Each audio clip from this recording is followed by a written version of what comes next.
Miashnish, disinformation, bolskaracht, propaganda, pravda an irinne. Tá siú idirlíne gaelige bonithe ag an Kremlin, mar chud de grésan níos leithne timpel na Europa. An siú seo an rúisiniu pravda a.ie, tá mascan de scialti nuachta agus tuairmináisinta agus idirnáisinta. A catia a mé sim ag an rúis is siú gaelige bhhanú. Chóir dúin a bheith buirthafaí seo in éan. Cén tionchar a teag propaganda sa bhéarthaal. Cén dóigar fidilin dul in licléis. Nó an éigar bolscaracht mór an chuilerod. Who's to say what's propaganda and what isn't? An nach bhfuil gestan seo ach lagan na rúise den scéal. Is me sé cin an Dunbar agus lomsa a seachtain aniu tá an Tionchar Cathal McCulley agus an Tionchar Tech Emmett Ryan. Emmett, an féidir am tús a chur leis an agran seo de seachtain lása. An siúid a lín pravda nó an rúisiniu cén cinna rud atá? Well, óhéhan siomhatá aghain in Gaeilge is rud atá bunathe agus lonathe I Google Translate. Sin rud deirmé dúspóireach. Leis an siomh seo mar scribhann an rús inniu RTE, mar scribhann le bheith stáisiún telefíse bhí ann nach éiread. Like, is seanéal nuachta, in anam araon nos, agus is siomh nuachta in anam é seo, ach tá mion an cléinte acu idró mion Putin agus mio a rialtas na Rúise. So an rud a fecha aghain le déanaí na ghfuil London a siomh seo pravda taréis teach timpeall na háite I reinchteangaí de friúil now. Ní bheith mór an ina aon duna go bhfuil pravda I murla amach an sin mar bíon Berlin úsáid an méid an áid an timpeall na down agus is sais an tanga gó agus an tanga politíoch downda atá ann. So ceann Berla bheith amach an sin níl mór an ina ag daoine ar sin ach bhfuil ceann ghaeilin amach is dul an bhfuil an daoine ro cén fág bhfuil réic siad ag éirí sin a chur amach agus tá le cúpla rud a bunin le seo Ciarán mar smína mar seo gan doubt níl mór an siomh in Gaeilge, so she's éasca dul snúas na córas Google le seo ach irid bheith daoine ar feiceáil siad siomh Gaeilge an céad smuoine a bhíon acu ná gur airnig atá a scríomh mar ní ceapann siad go bhfuil aon duine eile a scríomh so caiic bhfuil sé ar a leid níl sé cóclainn de sin beidir ach níor breithníonn tú agus taobh is tiad a cúpla second le aon duine taonga dtí an siomh seo feicil sé cósular gur Google Translate seo ann mar bhí sa gur láta ribh tosaí mar hafad Ciarán like déanam pudcréilte Gaeilge déanam alón tráachtar an Gaeilge ní déanam scríomh nóireacht feisiúnta Gaeilge ní ceapann go muchaid an scríomh nóireachta ord golóir chunraí a chur amach ar an Idlín agus sin tháinig breithning mé seo it's like listen like for ceartan bheith fuilú gacrad an Gaeilge scríomh si is like mar bhí sé cósular gur Google Translate bhí ann an dús. Yeah, and another dering shot on too fast hour or fall. Or in the current shit cad scale no ní smó amach ar ein láháin. Ach an rud túis go rain amsa go mé eintim not fi Google Translate and rud an cosú leis. If you're a translator, don't look at this. Mar seo léiríonn seo conas gan astro dhéine. Ach óhuíomh go dtír a ceirtá gceist. Tá daoine ará mar hampla sa bhreiseil agus fistrú a chur ar bon ag foris éagsúla Eorpacha faoi go dtíreach ceartar bonnach go ní amháin in éireann a chadíortha éagsúla. Ní thuirling sé bré agáisnéis nó míásnéis ar seo, seirtá an bolscaracht dar éire, propaganda agus leis an éireann rá propaganda bhfuil mar hampla gás na héireann tas agat an slóga mór seo bhí grúisi bhfuil slóga mór cháché dunas cosúil in Gluisteán chuí ó bhaile cléag amach gotí condain na mí agus bratach na rúis ar fallúneacha mar cheiliúra ar lá na bua the day of victory nuair a dhéanann na rúisi ceiliúra ar bhuan na rúise sa chuga ar chud an rúis agus ní armán tús leis cén nach luútar sin sa rúis agus deirtar sin go rally mór ar bonacu san I gcondain na mí. Well tá sagan ceirtá bhí gceist ní rally mór a bhí an ach tá sé simúil go bhfuil chuirsíos gá dhéanana ag seirbhís pravda.ie ar an rally sin. Ach tá propaganda lebedach mar hampla bhí mé breanú siar le míanús agus níl an seach sampla bháin ach bhí siad rá gur seo ceanlíne ón ó chuidir mar timppel caiicisechain. Dáite an rank stop a chur le cúnmh airgeadais agus míleata an Ucrain. France demands that an end be put to aid, military and financial aid to Ukraine. Sinnéan deirta sa cheanlína ach nar léon tú an scéal seirtá gceist gur bhil nó gur ír chóilta de Parliament na Eorpa Florian Philippot gur bhil seisna na head. Bhil níonn sin nach duine bháin a bhfuil buinte go le minfartis a rank. Mar sin mar propaganda nó bolscoireachta táin agus tá an buatá buint leis a dearing se ná gúil sé oscailte. Goed tá breagasnéis gá scapa agus a cuma ag na rúsí le fada a tá bhád níos controirsaí mar gúil sé faoi chealt. Ach, tá daine géis techt le seo, tá daine ggéircar seo, agus tá dearcú beidir difriúil acu. Beidir gur cheartúin a bhíú go dé tá gceist dogin le míasnis, bregasnis, disinformation, bolscracht agus mar sin de mar ar nóise tu go leor daine éan ag tu go leor géalagóirí agus níiceid si íon difer idir propaganda agus an nuacht ar RTA níl an nach beidir go neartar cudsdaoine nach bhfuil a gceist an seo ach dearcú na rúiseach agus cén fánach mé deis ag na rúsí Jarku Saku, their outlook on the world of Hantasai. Well, it's stoil the Darski na Shan really benúsach ar short and shock in Iraq here on you're to leave like nucht on no see where the lean no bratnor nucht to different idir scale nukta agus piece of turma.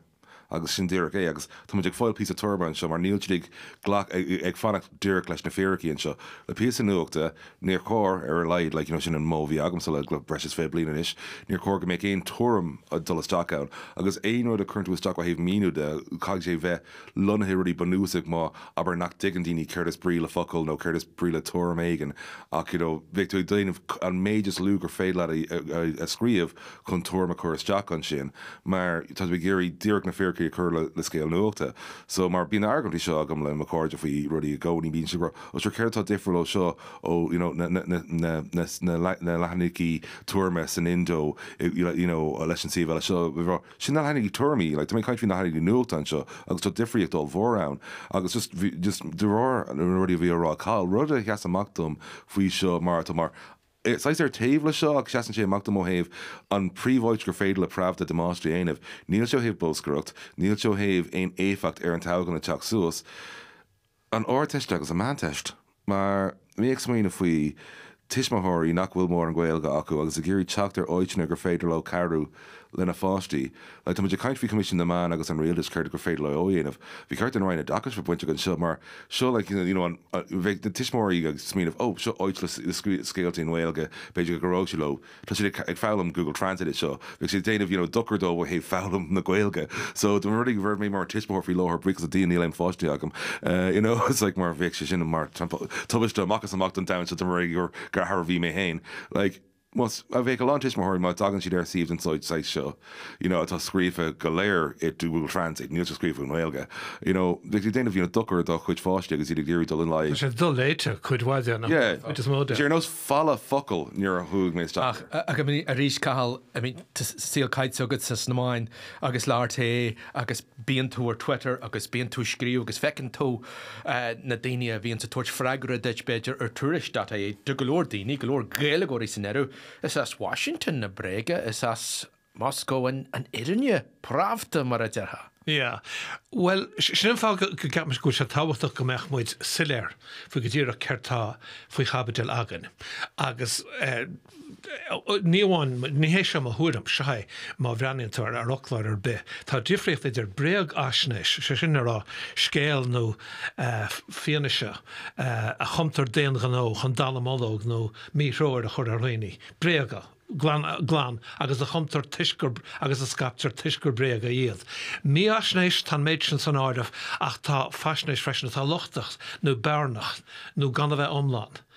nó tá contráilte agus a scapan daoine rud a dhéanaan daoine go minic ar na meán hóisialta tuis go sé simúil. Tá scéil se simúil nó tá scéil se uásach ní tuairmeach bhfuil sé fear nó nach bhfuil agus ina dhéisian tá bolscoireacht agus credim se gorbéisintá gceist a gás se mar hampla nó deirm se bré gáisnéis agus bhí buinte na rúisi lei se go mór le lín na pandéime nuair a bhí siad a taú le agus a úsáid trolaí chun trola dhéana trolls were being used to spread misinformation about the pandemic and about vaccines in particular. Agus sin fá go breagáis har a bheith contourteach níos contourtí ná pravda.ie credim se mar hapla sé geis ná breag a scapa nó mí winning as údráis tíre mar hapla as an rialtas as an HSE nó údráis sláinte le lín na pandéma a scapa agus gurvéisian an one aimime leis mí winning a chothú anas gnéan daoine we haven't a clue what's true anymore níl sagan. I mean, is pointse sin cé tá fír cé nachhfuil fír ach tíach emmet ó hiú brega omlan a chur amachchan sin. Céas cúis leis go dé an tóirhatar mar hápla bhí mar Twitter X icheháin agus bhí duine bolscara is féidir lam sin a rá insanníhir ach mar a dearmid ó a gar de smuinteach na Kremlinne agus chuir sé amach tweet agus ddíra rá ó tá arm na Ukraine tar éis éireas. Tá siad ag éireas tá sé hard.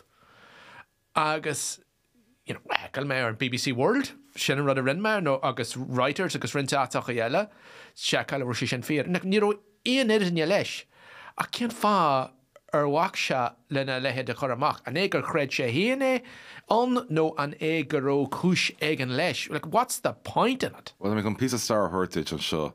So, Arashna da Hadivi, and Dara go down there, shul.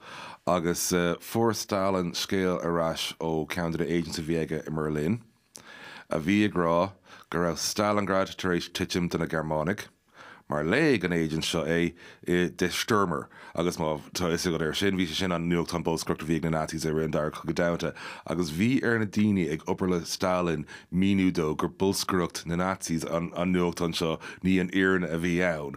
So sin sais an rud like it's féidir bhí si den an fiú like le bulscrucht ó hána tau háan an history of who growing like fiú éfacht a bhacu ar daine có loid le Stalin ó héh an Stephen Rockwell sa down. So nuir tar cosí na breig an seo amach an rud is mó tá si géirí crothú ná fum. Má tá méid sin fum sna mó nuachta sa ann nuachta tá aguain agus mu déanamh iireach teachtar na éirinne. Beic sin níos Jackar den go ná duine foiil amach céir is fér céir is mír. So má tá si ná an fum seo crothú déanaan sé fus níos Jackar ar na daine atá géirí an bhéirne scap agus an chuid is móda ag tá touchpoint cáid na bhfuil daine déanamh rudí nar cóir ó bheith an dhéanamh. Ja, agus an cuilimh an ceannas áféisi ar bhealach scap na rúsí go gaiid éis go dolisteach an Ucrain.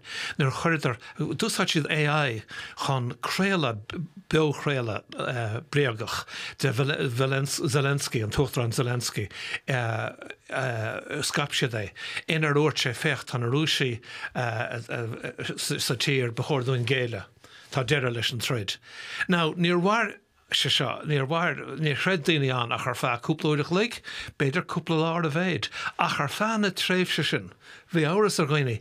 Zelensky rá gur deirelinn gur chóir an géile, nó sure fecht tá sé an honnig me an video. I've seen the video, it must be true. It wasn't true.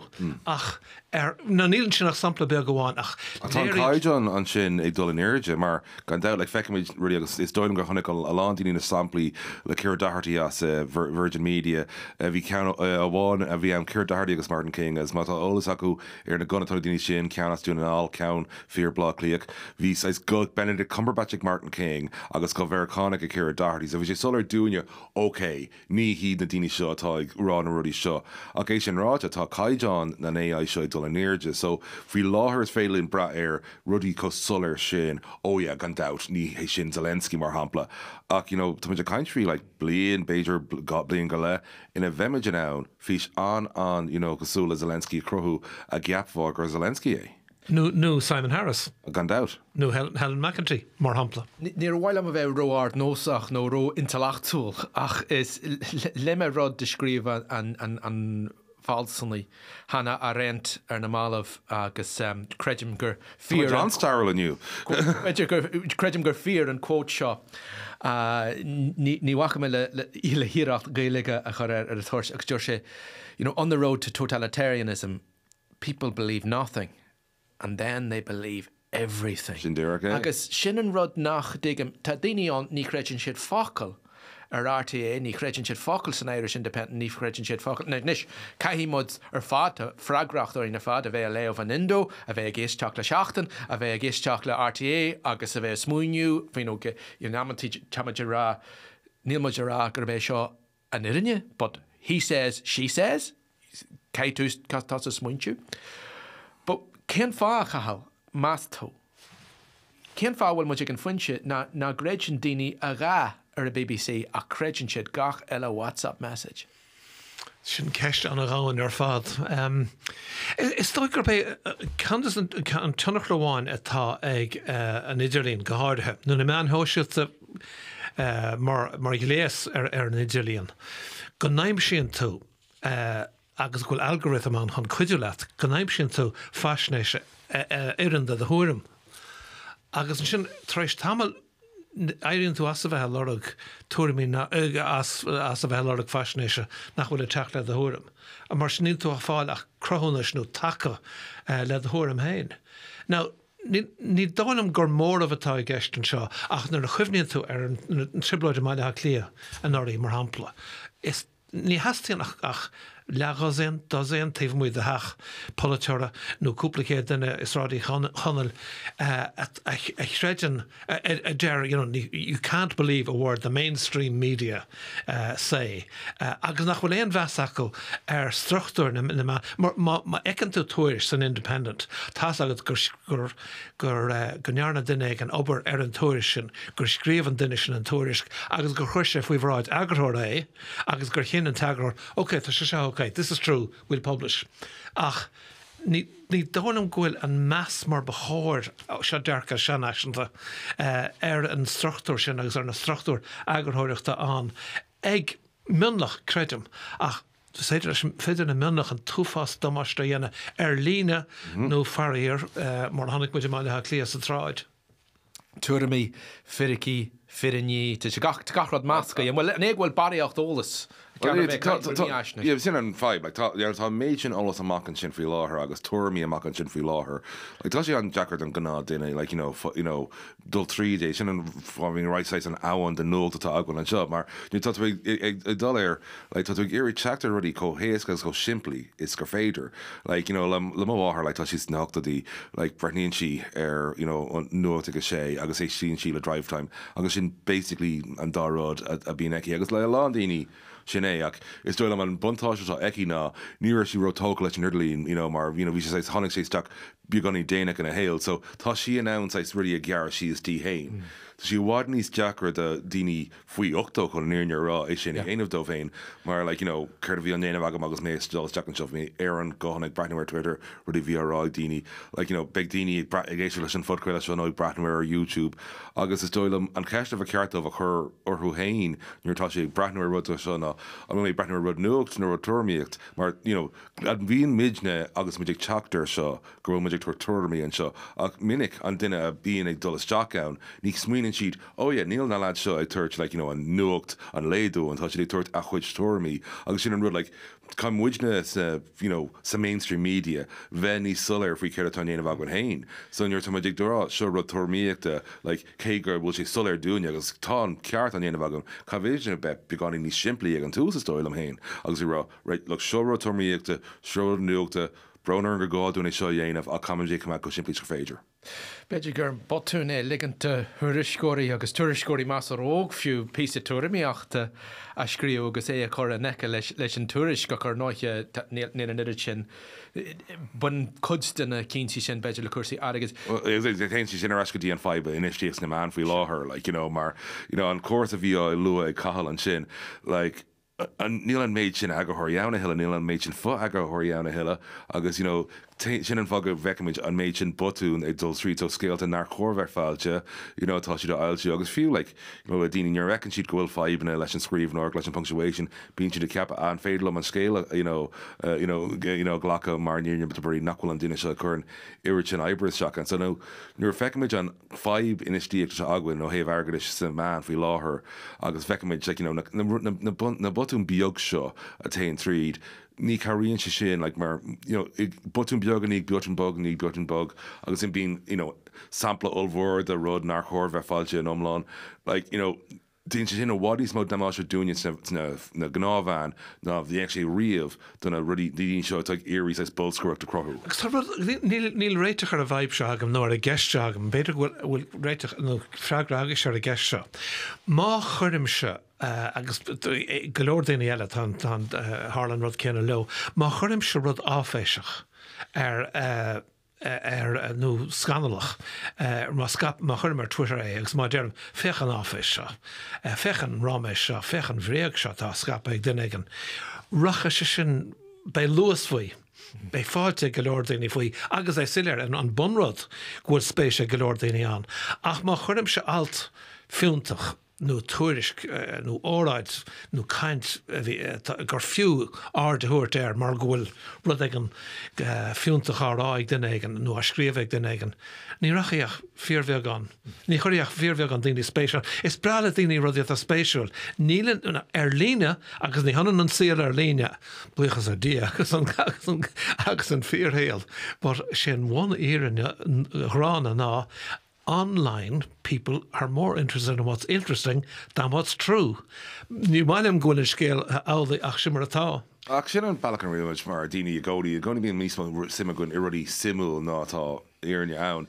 Is dóil an fustá airne mar irisir le de seo ná déanamh cinint bhfuil rudig an simú leis na ruí fearne agus dóilm. Well, I mean, honnig me sé gomininic sin na sil na gilige sil na hiiriseachta na ige beidir gur bhfuil scéal an faoin réige agus deanan iriseoir ilse bhfuil géige acu deanan si scéal bhrá faoi ina bhfuil an teolalas atá crain in éige agus ní leon dainnear bí agus sin sin an le an beirl a beidir den scéal sin agus tá sé scrífa go teafateach deir sé bunan se is léir nar higann duine an scéal ar charabí mar ní higann siad cad is géaltachtán agus sílann siad gur áhar scolatán agus rachaí an scéal sin fiúar fád síal na Gaeilge go rábach. Cahal, an féidirlam sula múgi mar raithaigh na téchan, an féidirlam cé na bréga, cé na scéaltaí, cé na narratives atá chur amach faoi láthair ag na fórsaí a muon sin atá ag géirí brégáisnis mar smaile a bhrí hantásaí. Well, tá decrocht mar nach dhéanam stinam híireachs bréag a hachad seachtaí a aimsú. Ach luim mé an fandéim ag sílim gur sampla maithe sin agus sampla na léirse himáile ha clia. Den chuí ina gurtar scéal nach bhfuil fírinach in éair ina scaptar agus an gréidan go leor daoine agus a spregan an troda iad nó chun tribláide. Camerán lutan na táchan an fatí sa tarm mar chumhníonn tú ar an agadíocht a tarbontaigh mu go heach go héthe polytóirí fuil láthir. Tá an éimníarm go rachaí den éigen beidir gan chial nó den éigen tá cho an tuiscach nó cho mí stúma nó beidir nach bhfuil fáin go thomláin ó bhfuil internide go dhéanana sé rud éigen dáseach agus nar chuimhníim siar ar lehéid Joe Cox. An feisire bretanach a fellwari on Ravila Sashediak. I mean, Joe Cox was killed by somebody who was not mentally well, who was very extreme in his opinions, and who wasn't part of an organisation. But a léirion Harla dí agus de eisire Parliament eile ó hinine le. Léirion sin an dochar a dhéanaan bréagáisnéis nó béga nó ráflaí nó ráméis ar líne. Okay, credan an mór bíon spéis ag golóirlár daoine an ach detar rá ní racha siad amán furéigen nó ansathe dá bhár ach tá imní ar an faoin dochar a dhéine sin nó an dochar a dhéine minlach nó beidir duine bháine nó bert an seochas an siúd. Well, tá sé sin trom golóir agus ar nóide an imní sin an inis ach is minic a deirdaoine agus chum Johnny me ar an etse dhéis an tuisceach na smáilad agus tugann si dúchlandú féin siad amach gur scríb gur iriseoir mé agus mar sin agus deir bhil céan fá nárthúiscí tú an scéal seo mar níor hála sé. Ní féidir lá sinna ghlachu agus mar sin de, but Emmet tá tíochan na techt. Tá. na Státaí antithe in san Europa in san riocht antí agus fiú an seo in éan. Ar cheartúna bheith buirthe go gurfar isteach an prósés tícha ar na prósés hechaníachta sin. Bhí ceartún bheith bortha ach bhí ceartún bheith ag déanamh sais taide ag irid mar tá sean aghfuin leis na táchán tá suas inar dro an seo táchán áitiúil agus táchán na hórpa gan dat. Mar cé gur táchán táhachtta iad gan dat níl tíad chotábhah leis an tágan ganráta beh i ní beidir ní stéine sa blion seo nó tú san blite thugan. Mar bheicimiid céin sais món a bheith an úsáid, céin sais bailí ina bheith na scéaltaí, breig scéaltaí á scapa timppel na táhacán seo tá teach suas I mí metheh. Mar gan dat beg móna nó an úsáid beg siad ar úsáid telegram gan dat ceann in móna mágus chunééis sin úsáid, agus derm go ródhhaim telegram mar bín a lá dína tuairte amachfaí mar ar nete dhéist bín telegram an úsáid chun daine scapa timppel ach an áitir nás an Ucrain tá telegram fear táhaach le haig an gná duine ar an sráid mar sé ná caiint lena cóide gan bheith bortha faoin na rúisiigh chun hir rá, so caiú smoine faoi níthe an technolas an feib sé an bailachan an úsáid daine an technolas an feib de gná. So bei sé úsáid móna an sort sin gan dat agus a géirí mar bhí mé caiint fi dí seo sais break scéaltaí a scapa timppel na háide ach be me an fellm a lán sna léhananta déirigh sna tágan tátain ar dro mar gan dat beg an moratórium arsúl ó héh an radio agus an telefiiste an lá déireach rih an táhacán agus sin an lá is mó ina bheicimiid an méid is mó daoine ag caiinte ag scapaí mar gan dat ní bhéh an daoine ar Morning Ireland nó ar an nuacht ag sé ó lenig cuaig in an rudí rá ina dro mórm se héin mar bhí sé inta dumsan ar bhíos sa business post, mar bhí mé an scríb gacrat fin táhacán san bheith car or sin agus ní bheith daoine dulgaí RTE. Cheers lads. Agus gan is run mai de media house ag irid. Ach san látá nniu ann níl an moratorium fit for purpose mar ní féidir le stop a chuir ar gachtain ag leabhart in Nidalín agus do buirí nachhfuil tú ná aanamh.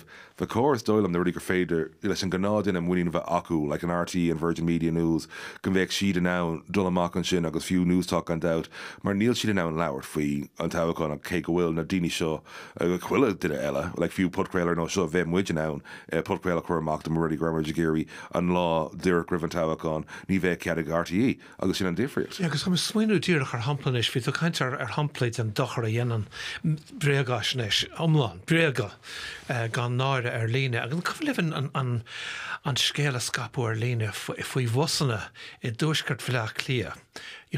Buses bringing men of military age in to be housed somewhere. Ní cyfan am átegan ar tíomh huid an chahar. Agus seirta bhí an busnaí in daoine óga rá techt go dtí commórtas aclaíochta. Ní éon éironn se scéal an éair achas sampla é sin agus sin fáhfuil imníorm sa tréimhse idir segus de táchan Eorpach agus áitiúla I gan mísa. Go bhfuil an chuntartán go scapfar breag faoi Ucrainaí nó faoi inimirchaí nó faoi folaitéirí. Agus beidir go meach se silear faoi chean cúpla de chléig nó faoi chean cúpla lá nó silear dar bharhar that this is rubbish and this is more lies online that we've seen before or that it's fake news or disinformation. Ní bhéh se silear de bhinlach agus bé crétí golódaine ar fat tamil. Sin an imní bheith harm. Go háir agus muid a techt teanna I lán táchan. Mar agus scuirs táidir rihimeachchas am farír ach Pólaneach cin deoig gur féidir len Pólaneach de dhéanamhar seo gan galamán cinseachta. Si Jackar agus dóilm sé níos mó stoilm branidir idirgus níos mó ná cinseach sin an mórm se héin. Níor fecinn tú rudí ar nó san tuirrma sin a bhí a scapa sios an sin. Daoine fear de ís míletá. Céin áit an ecinn tú an tuirrma fís míleta riamh atá mar gan ná nuach tá mar rudéigen a bheith muoine agat. Mar ís míleta sin 7 nó 8 le céim fan nachhfuil tú de gorá daoine fásta.